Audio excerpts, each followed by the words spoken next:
Live from New Delhi, you're watching DD India, India's voice to the world. I'm Mark Lynn. Namaskar. Coming up in the next hour. The mortal remains of former Prime Minister Manmohan Singh consigned to flames with full state honours. The nation pays homage to the eminent economist and former Prime Minister. Tensions rise in India's western neighbourhood as Afghanistan Taliban government launches a retaliatory cross-border attack into Pakistan. NASA's Parker solar probe is reported to be safe, operating normally after successfully completing the closest ever approach to the sun by any human-made object. Nitish Kumar Reddy's maiden ton keeps India in the contest against Australia in the Melbourne Test. Visitors still 116 runs behind.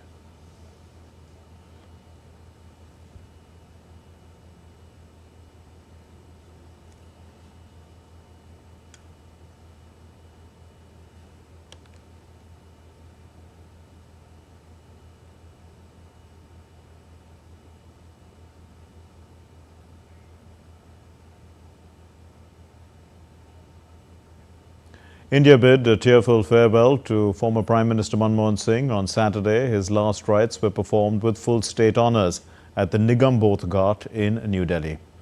India's President Draupadi Murmu, Vice President Jagdeep Dhankar, Prime Minister Narendra Modi, Union ministers and Congress leaders all paid their respects to the late former Prime Minister Dr. Manmohan Singh at Nigambodh Ghat. The King of Bhutan, Jigme Khesar Namgyal Wangchuk, also paid his respects to Dr. Manmohan Singh's mortal remains. The last rites of Dr. Manmohan Singh were performed by his family members on Saturday at the Nigambodh Ghat in New Delhi. Earlier, the mortal remains of the late Dr. Singh were kept at the All India Congress Committee headquarters on Saturday morning for party workers to pay their final respects. Dr. Singh served as India's Prime Minister from 2004 to 2014. He passed away on the 26th of December at the age of 92. A 21-gun salute was also given to the former Prime Minister at the Nigambodh Ghat.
A special prayer ceremony was held in Bhutan for Dr. Manmohan Singh, the former Prime Minister of India, who passed away on 26th of December.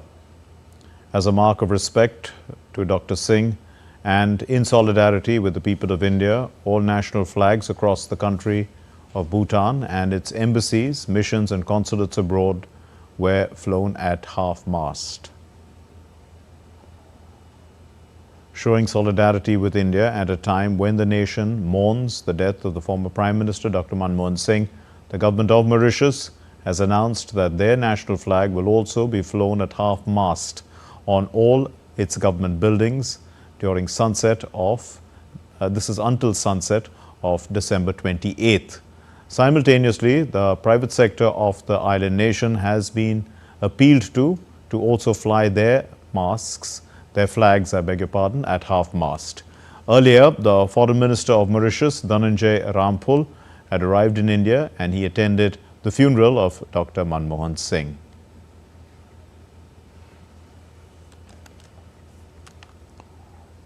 Dr. Manmohan Singh retired from the Rajya Sabha in April of 2024, and despite age-related illness, Dr. Manmohan Singh attended some sessions of Parliament in a wheelchair, which was a rare display of dedication by the 92-year-old economic strategist. Let's take a look at the life and times of Dr. Manmohan Singh. Born on the 26th of September in the year 1932 in a village in Punjab province of undivided India, Singh excelled in studies despite limited resources. He won a place at Cambridge University before heading to Oxford, earning a doctorate with a thesis on the role of exports and free trade in India's economy. His book, India's Export Trends and Prospects for Self-Sustained Growth, was an early critique of India's inward-oriented trade policy. His academic credentials were burnished by his years on the faculty of Punjab University and the prestigious Delhi School of Economics. In the year 1971, Singh joined the Government of India as an economic advisor in the Commerce Ministry. This was soon followed by his appointment as the Chief Economic Advisor in the Ministry of Finance in 1972. Among the many governmental positions that Manmohan Singh occupied were the Secretary in the Ministry of Finance, Deputy Chairman of the Planning Commission, Governor of the Reserve Bank of India, Advisor of the Prime Minister, and Chairman of the University Grants Commission. Dr. Singh leaves behind a legacy of economic achievements by contributing to ushering in economic reforms across the country. Singh spent 5 years between 1991 and 1996 as India's finance minister. When he took charge as a finance minister, the country was reeling under fiscal deficit, balance of payment deficit, as well as falling foreign exchange reserves. But he insisted on many reforms like privatization of public sector undertakings, opening up the skies, and easing export-import rules. He ensured more disposable income in the hands of the middle class so that they could spend more. Ease of doing business was his focus, and slowly India emerged out of the fiscal crisis and deficit. Dr. Singh never won the Lok Sabha elections. He was nominated to the Rajya Sabha for the first time by the Congress Party in October 1991, 4 months after he became the Union Finance Minister. He represented Assam for 5 terms in the Rajya Sabha and shifted to Rajasthan in 2019. His last term that ended in April this year. He was the Prime Minister for 2 successive terms from 2004 till 2009. One of the biggest highlights of Singh's regime was securing the India-US Civil Nuclear Agreement that opened up civilian nuclear cooperation. Manmohan Singh led the UPA government delivered about 8.5% GDP growth. The 2 UPA regimes led by Manmohan Singh are credited with the launch of social welfare initiatives such as guaranteed job schemes, Mahatma Gandhi National Rural Employment Guarantee, and the right to education for every child. Reforms, including direct benefit transfer and national identity number, Aadhaar, were also launched during Manmohan Singh's term as the Prime Minister. Dr. Manmohan Singh's years as Prime Minister were, however, marred with scams like 2G, CWG, and coal block allocations. Despite the late hiccups, Singh's image as a clean leader remained untarnished. He will be remembered as the architect of India's tryst with economic liberalization and sustained economic growth. Bureau Report, DD India. Leaders from across the world continue to express grief over the demise of Dr. Manmohan Singh, recognizing his significant role in India's economic reforms and international relations. Right from the Russian President Vladimir Putin to the Prime Minister of Mauritius, they've all condoled the demise of Dr. Manmohan Singh. Here's Abhishek Bose's report. India's President Draupadi Murmu and Prime Minister Narendra Modi led the nation in bidding adieu to former Prime Minister Dr. Manmohan Singh. PM Modi said India will always remember his contributions to the nation. एक अर्थशास्त्री के रूप में उन्होंने अलग अलग स्तर पर भारत सरकार में अनेक सेवाएं दी। एक चुनौतीपूर्ण समय में उन्होंने रिजर्व बैंक के गवर्नर की भूमिका निभाई। पूर्व प्रधानमंत्री भारत रत्न श्री पीवी नरसिम्हा राव जी की सरकार के वित्त मंत्री रहते हुए उन्होंने वित्तीय संकट से घिरे देश को एक नई अर्थव्यवस्था के मार्ग पर प्रशस्त किया। प्रधानमंत्री के रूप में देश के विकास में और प्रगति में उनके योगदान को हमेशा याद किया जाएगा। The demise of Dr. Manmohan Singh, who was also a renowned economist, has drawn condolences and tributes from global leaders.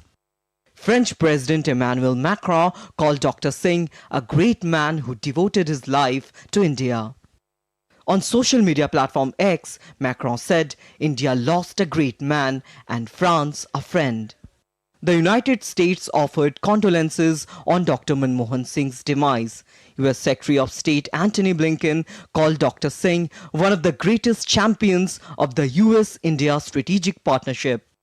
Notably, Dr. Manmohan Singh played a significant role in advancing the 2007 Civil Nuclear Cooperation Agreement between India and the US. China's foreign ministry expressed condolences over the passing of Dr. Manmohan Singh. China said Singh had made positive contributions to India-China relations. Former Canadian Prime Minister Stephen Harper joined the international chorus of condolences, praising Dr. Singh for his exceptional intelligence, integrity and wisdom. Former Maldivian President Abdullah Shahid shared his condolences. He recalled Dr. Singh's 2011 visit to the Maldives, where he became the first head of state to address the Maldivian parliament. Former Afghan President Hamid Karzai described Dr. Singh as one of India's most illustrious sons and an unwavering ally and friend to the people of Afghanistan. Former Prime Minister Dr. Manmohan Singh will be remembered as a pivotal figure in India's economic transformation and a respected statesman on the international stage. Abhishek Bose for DD India. In retaliation for the recent airstrikes, Afghanistan's Taliban forces had launched an attack across the border into Pakistan on Saturday. According to media reports, at least one Pakistani paramilitary soldier was killed and 7 others injured in this cross-border fire exchange with Afghan forces. Sporadic clashes erupted overnight between border forces in the frontier between Khyber Pakhtunkhwa province in Pakistan and Khost province in Afghanistan. Afghanistan's defense ministry claimed the strikes targeted areas beyond the disputed border known as the hypothetical line. And they have the view that hideouts for groups are responsible for attacks against Afghanistan there. Now, Afghan officials have avoided directly naming Pakistan, maintaining their stance that the area is not considered Pakistani territory. The move follows warnings from Afghan authorities after Pakistani airstrikes earlier in the week allegedly killed 46 civilians. Islamabad has defended the strikes, stating that they targeted militant hideouts along the border. Aiming to bring the Kashmir Valley closer to the rest of India, trial runs on highly anticipated Katra Riyasi section of the Udhampur-Srinagar Baramulla rail link project have successfully been completed. In fact, they've commenced, and this milestone marks a significant progress in connecting the region with the rest of the country through a modern and efficient railway network. The Katra Riyasi section spans approximately 18 kilometers and it's a crucial segment of the USBRL project. Now, the Katra Riyasi section will not only reduce the travel time but will also provide a reliable and sustainable mode of transportation for passengers and freight. India's Prime Minister Narendra Modi announced an ex gratia of 200,000 rupees to the next of kin of each deceased in the fatal bus accident that took place in the northwestern state of Punjab's Bathinda. Now, the Prime Minister Modi, also declared that the injured would be given 50,000 rupees. PM Modi extended his condolences to those who lost their loved ones and wished for a speedy recovery to those injured. In a tragic mishap which took place, 8 passengers were killed and dozens injured when a bus crashed into a bridge and it fell into the drain in Punjab on Friday. Authorities then rescued 46 passengers and the injured were taken to nearby hospitals. The cause of this accident is under investigation. The Indian Railways is set to inaugurate the new Pamban Bridge. That's the country's first vertical lift sea bridge connecting Mandapam in mainland India to Pamban Island in Rameshwaram. Now, this new bridge is constructed parallel to the old Pamban Bridge, which spans a length of 2.07 kilometers and includes a 72-meter vertical lifting section. It's the first vertical lift sea bridge in India.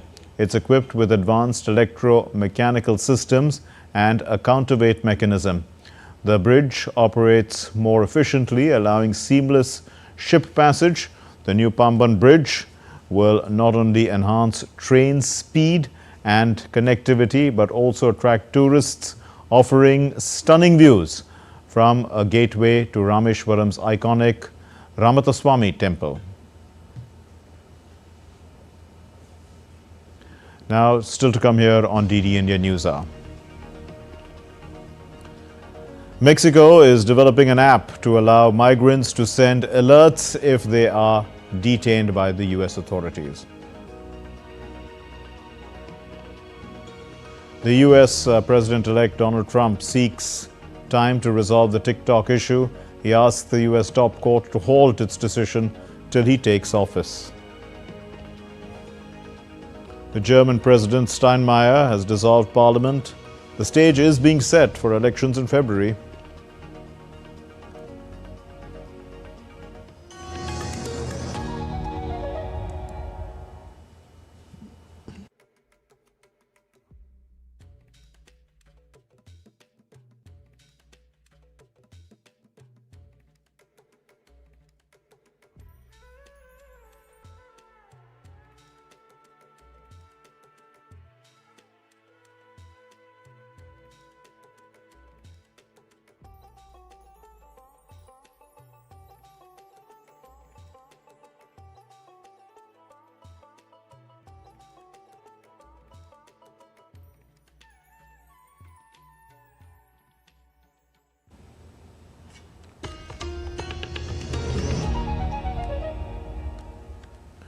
You're watching DD India NewsHour. I'm Mark Lynn. The government of Mexico is working on a cell phone app that will allow migrants to send alerts in case of detention by the US authorities. Now, this app has been successfully tested on a small scale and has given promising results. The app is in response to the US President-elect Donald Trump's threat of mass deportation of migrants after he assumes office in January. Guatemala has received around 100 citizens from the United States during the last deportee flight that came in. Now, seeking to have better relations with the upcoming Trump administration, Guatemala has been receiving citizens who are deported by the US immigration. So far, over 70,000 deportees have arrived in the country since January this year.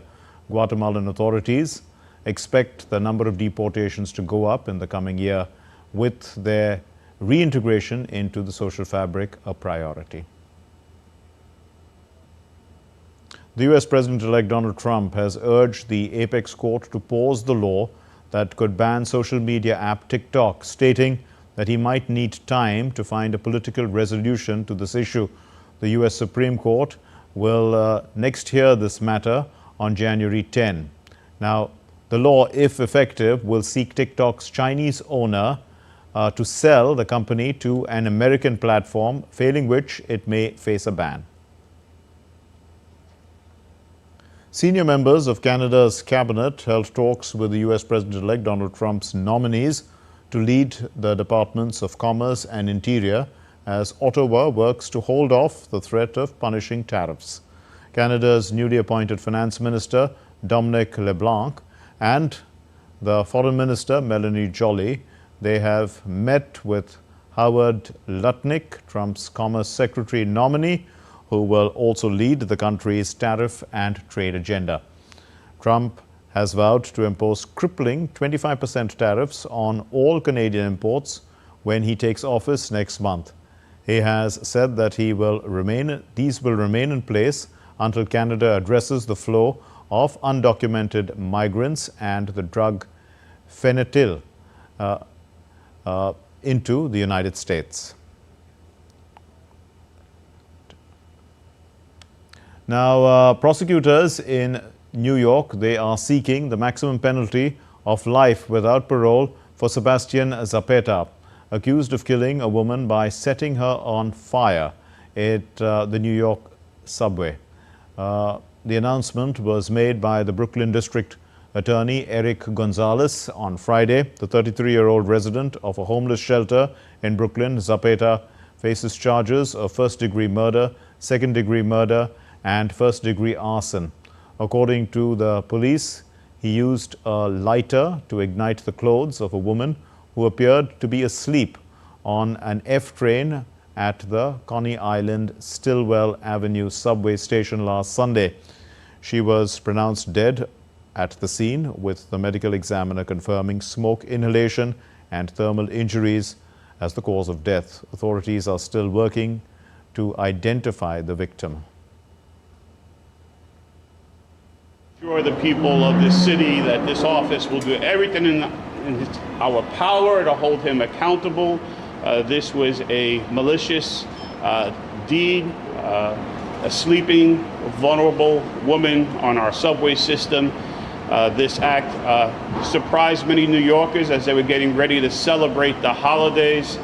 But now New Yorkers are waking up and understanding that on the 22nd of this year, this happened. This was intentional. Well, as tensions in West Asia escalate, Houthis have claimed they've attacked Israel. This is in retaliation to the airstrikes that hit the international airport in Sana'a and other targets in Yemen. Houthis fired a missile at the Ben Gurion airport outside Tel Aviv. They launched drones at the city as well as a ship in the Arabian Sea. The Israeli military reported that a missile launched from Yemen had been intercepted before crossing into Israeli territory. Houthis have stepped up their attacks against Israel since late last month, when a ceasefire took effect between Israel and Hezbollah. According to the Houthis' transport ministry, flights from Sana'a airport, they resumed at 10 a.m. yesterday despite the damage. The Israeli strikes on Thursday landed as the head of the World Health Organization said that he and his team were preparing to fly out from Sana'a. One of their UN crew members was injured. The strike left the top of the control tower, a bombed-out shell, and large windows in the airport building were shattered. Glass was littered all around. After the fall of the Assad regime in Syria, the Syrians are now flocking Mount Qasyun. They are enjoying a magnificent view of Damascus from there. Assad's government, in fact, had closed the road that led to this Mount Qasyun because of the conflict that began in 2011, because this place is quite strategic and it overlooks Damascus and the presidential palaces. So civilians have now finally got a chance to go up there and to be on the mountain and to enjoy the experience, which they haven't been able to do for over a decade. A Yemeni television channel released this surveillance footage showing the head of the World Health Organization being rushed out from a VIP lounge in Yemen's main airport during that Israeli airstrike that we talked about a little while ago. Tedros Ghebreyesus, in fact, was in Yemen, and he was trying to negotiate the release of 16 UN staff as well as employees of the diplomatic mission and the NGO workers held by the Houthis. The German President Frank-Walter Steinmeier dissolved the lower house of parliament. He's cleared the way now for snap elections on February 23 after the collapse of Chancellor Olaf Scholz's coalition government.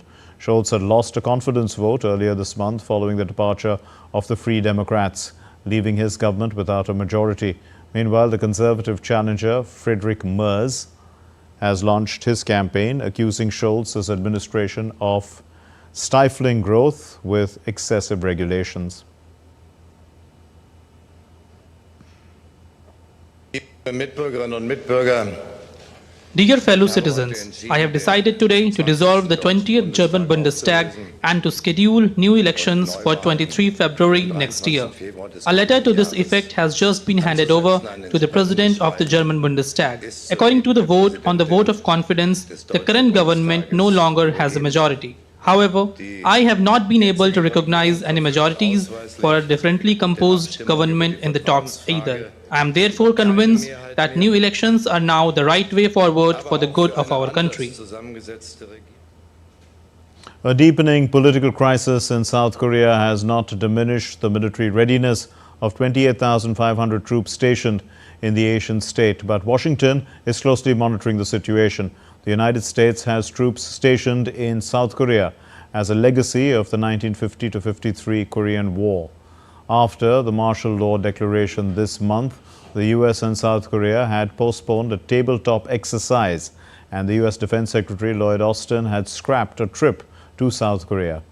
The unexpected imposition of martial law and the ensuing political upheaval drew concerns from allies in the US and Europe, who had seen Yoon as a partner in efforts to counter China, Russia and North Korea. The Belarusian President, Alexander Lukashenko, he has pardoned 20 people convicted of extremism. This is according to the state media on Saturday.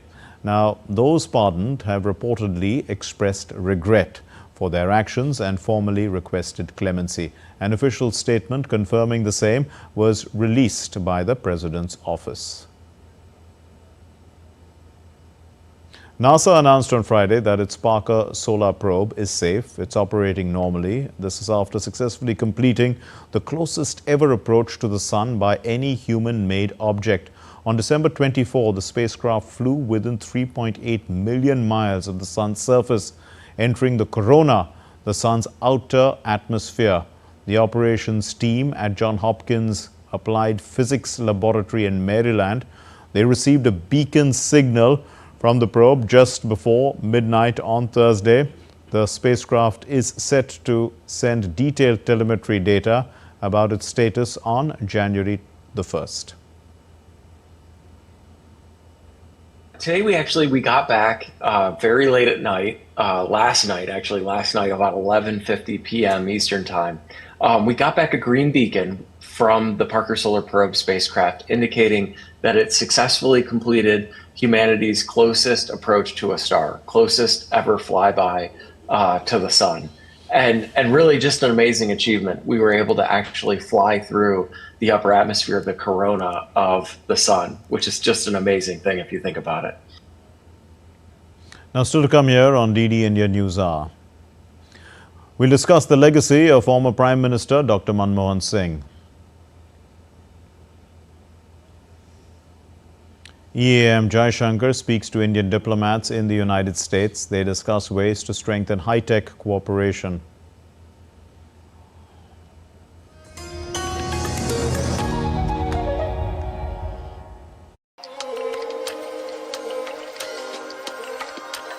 Welcome to Delhi. Narrator of umpteen tales. Creator of historic folklore.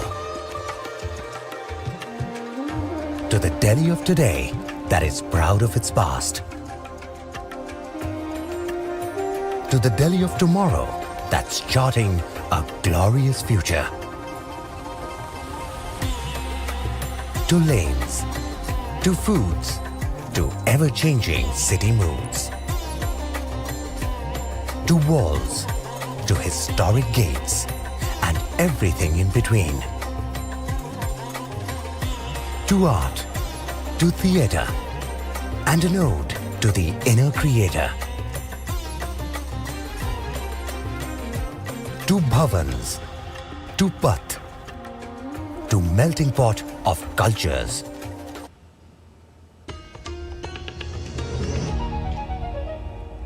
You're watching DD India NewsHour. I'm Mark Lynn. Here's a recap of our main stories. The mortal remains of the former Prime Minister Manmohan Singh consigned to flames with full state honours. The nation pays homage to the eminent economist and former Prime Minister. Tensions rise in India's western neighbourhood as Afghanistan's Taliban government launches a retaliatory cross-border attack into Pakistan. And NASA's Parker solar probe is reported to be safe and operating normally after successfully completing the closest ever approach to the Sun by any human-made object. And going back to our main story about the legacy of the former Prime Minister Dr. Manmohan Singh, whose mortal remains were consigned to flames today with full state honours, a solemn occasion. We are joined by K.V. Prasad, senior journalist, to tell us more. Mr. Prasad, how would you remember Dr. Manmohan Singh? To me, I think as a person who's seen Indian politics for the last 30 years, 40 years to be precise, I feel Dr. Manmohan Singh can be his whole life in terms, apart from his early life as academic and all. Ever since he came into public office, he pulled out India, or he served India in two difficult and very challenging times in different centuries. When I say centuries, in the previous century, when he was 91, 96, he was the finance minister of the country when the country was facing immense financial issues, and everybody knows about, and how he turned around the Indian economy under Prime Minister Narasimha Rao. And then in the year 2004 to 2014, when he was a Prime Minister in this century, when he led the coalition government of the Congress party, he led the Congress party. So here I would look at as three broad things. One, the political phase of his life in this 30 years. Then the economist reformer as he began his career into politics. And finally, as a prime minister who had overarching issues, dealt with majority of it. And of course, as an architect of the foreign policy, which set a course as we are going ahead, Mark. Right, indeed. And as the Prime Minister, one would think that foreign policy played a significant role, and he himself said that when he was asked, when he was demitting office, what would he like to be remembered for, and he said the Indo-US civil nuclear deal. To what extent, did this actually change India's profile internationally? I think, Mark, that was a very, very watershed moment in Indian diplomatic history. Why so? Because one, we were a nuclear pariah state. India was declared India was facing nuclear apartheid.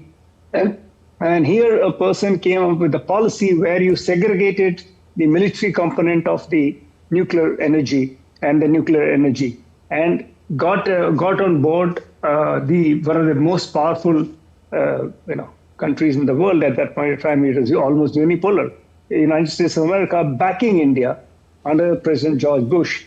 And George Bush did the heavy lifting, not just with the US Congress, to change their own internal laws. And those were very, very difficult phases. Right. And I can also say this because I actually worked in the US Congress at that point in time as a Fulbright Fellow in the year 2007, 2008. So I know some of the internal arguments that were going on within the Democratic Party, the Republican Party, the nuclear proliferation leaders who didn't want this deal with India at all. So it was a very, very and it changed the way, of course, India-US relationship, took it to a very next higher pedestal.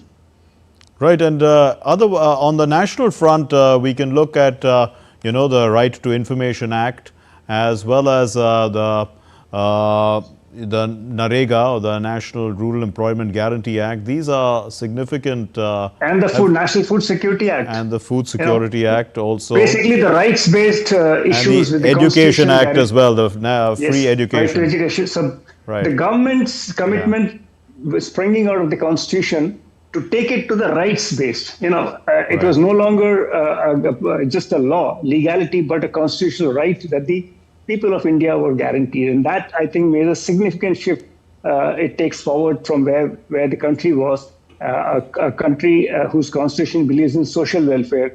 We are a welfare state. And I think all these took to the next level of governance, Mark. Right.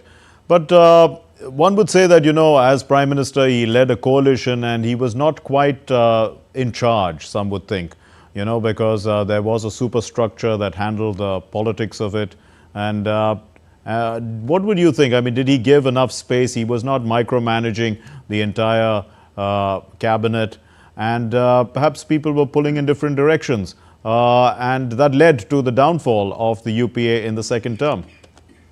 Well, Mark, I think all those characteristics did mark out the UPA, especially in the second term, the UPA 2. But remember, UPA 1, 2004 to 2009, the government performed as a coalition, except when the left parties went out on the nuclear deal issue. But this guy, he staked this for somebody who's been said that he's soft. He was soft, yes, but he was firm. And that firmness he showed, the determination of the Prime Minister to get his thing done, was the nuclear deal, when he staked his own government and said, come what may, this deal has to go through and there's no going back. So that was a firmness demonstrated. And that results, whatever it is, in 2009, the Congress party got much more seats than it had in the previous coalition. But yes, the compulsions of coalitions were always helming him down because different parties, as you all said, also within the government, within the own Congress party, there were leaders who had their own ideas. Right. So to get them together, and Dr. Manmohan Singh was more of a consensus builder. He was not take my idea and push it down. He would rather take everybody on board and try and build a consensus in a parliamentary democracy. That is what has always been his style of working. Right. Indeed, and as an economist, he first worked, of course, as a technocrat, brought in a lot of ideas. Then as finance minister, he applied a lot of those ideas at a time when, the world was also going through a lot of change. The Soviet Union had collapsed. Our economy was in bad shape. But in all those reforms that he brought in, whether we call liberalization, reduced taxes, new industrial policy, devaluation of the rupee, privatization of various government sector firms, all this over a period of time has led to he achieved growth of about 9% at various levels when he was Prime Minister. So what would you look at him from the economics point of view? Well, Mark, I think one of the most significant, we all know the way he liberalized the economy, what was known as the LPG, the liberalization, privatization, globalization, the LPG model that was brought about. Of course, the Manmohanomics were also criticized for various aspects. And that is why in the 91-96, when the UPA Congress government lost its majority, they could not come back to, when they did the rethink, went over this economic policies, they said, reforms were necessary, but with the human face. And that trickle-down theory, they realized did not work. And that's why you had increasingly social welfare measures being built into government system. But Mark, one thing I would always remember him, because very early in his first term, as the only term as the finance minister in 91-96, I remember somewhere in 93-94, I read a paper where he talked about the integration of the entire banking system in the country.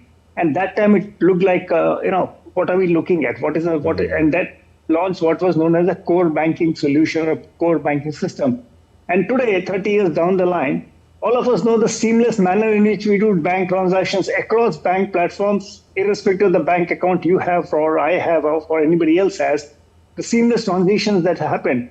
This is a visionary situation using the technology for the benefit. Similarly, of course, there have been talks. The Aadhaar understanding of bringing this technology was initiated in his term as Prime Minister. The DBT came up. It was just it took baby steps. So some of these steps today, we accept it so naturally. But the foundations or the initial pipelines were laid around the time when he was the Prime Minister of this country, Mark. And so in fact, I think everybody talks about the banking sector reform, the kind of strict norms that came up during his term. The banking regulations and other things got tightened. The SEBI got more powers. So the financial markets and other things were looked at in a rather holistic manner. So some of which most of us are now enjoying the benefits of those technological innovations that are adopted in governance models. Indeed. Now, a final word on the method he chose to. Many people said he was too silent. He didn't speak enough. But even when he was in Parliament, when the government was out of office, when their government was out of office, he probably only spoke when he was asked to by the party. And even in office, though he gave several press conferences, one wasn't very sure, how articulate his point of view was. So, how would you gauge this? We probably know his mind, that he was a very brilliant man, and that's what everyone says. All the world leaders too are remembering that. But perhaps, as a politician, he wasn't able to convey that to the people of the country, that what was on his mind.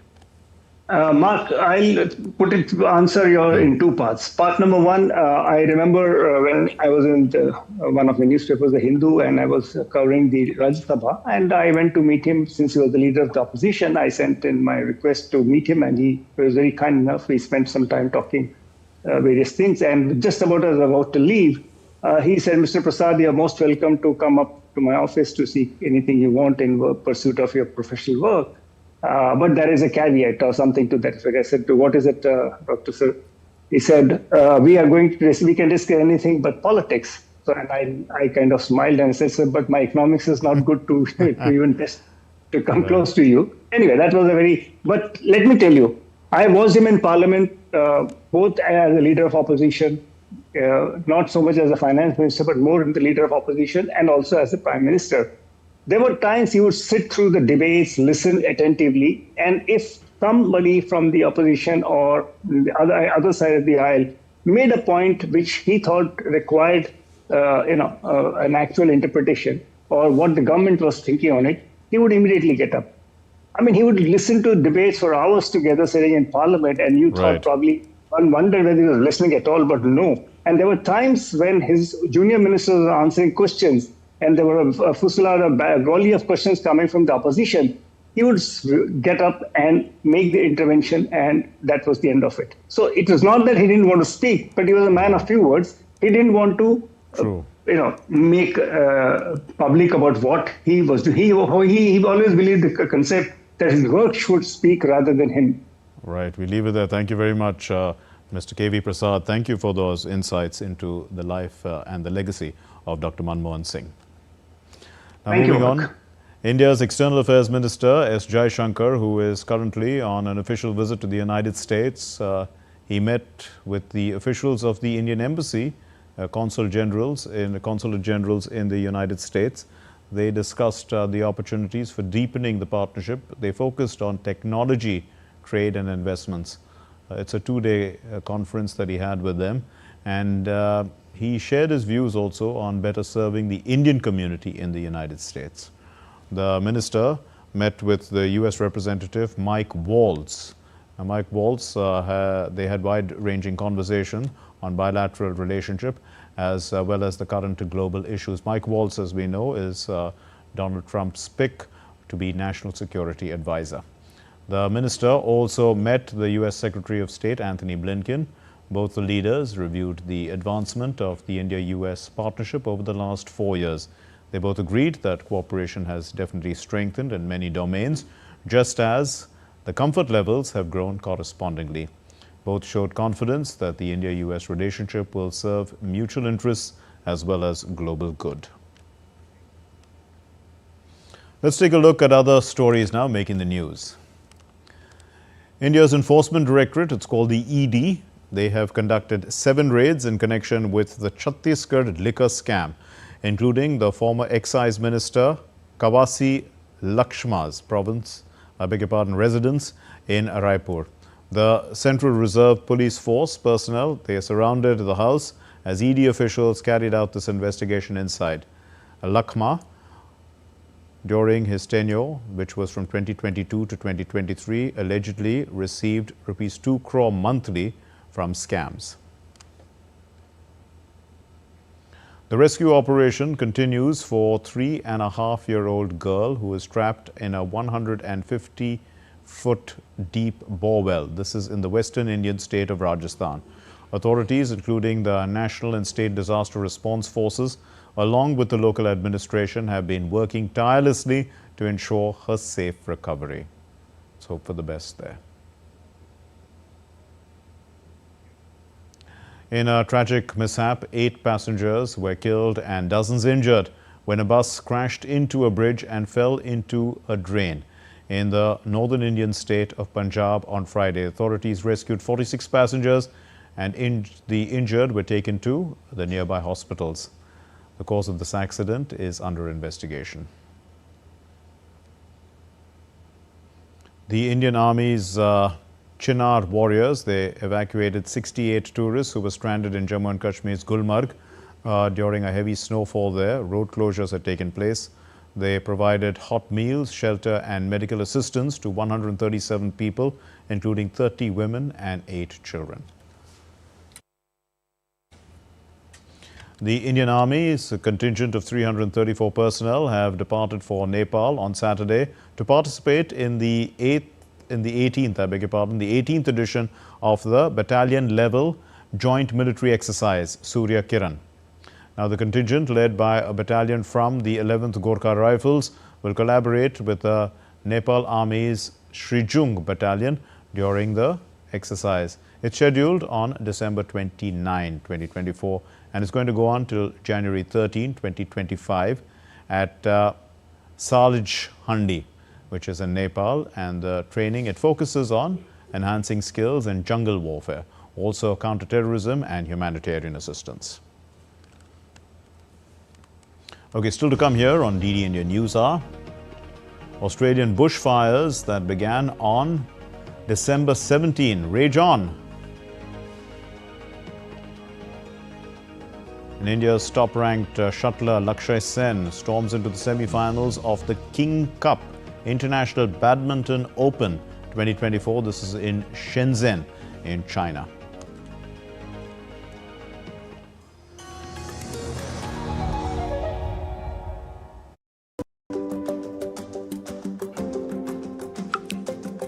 This is the change. This is the change.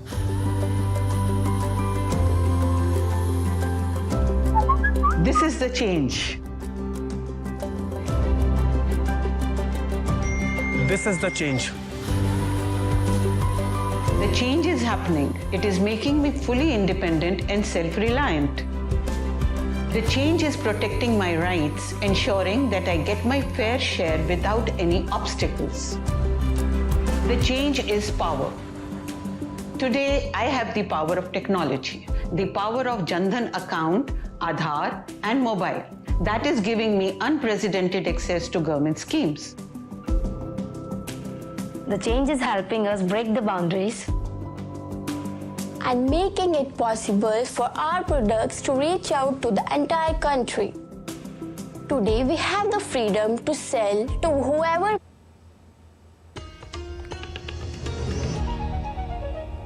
You're watching DD India NewsHour. I'm Mark Lynn. Senegal's Prime Minister Ousmane Sonko presented his 5-year government plan to Parliament on Saturday. This plan, it aims to steer the country out of 3 years of economic and political challenges. The Prime Minister Sonko emphasized that the people of Senegal had given a decisive mandate to build a sovereign, just and prosperous country, calling for transformative changes of unprecedented scale. Australia's bushfire that's continued to rage. It's burned down 3 homes as well and 11 outbuildings.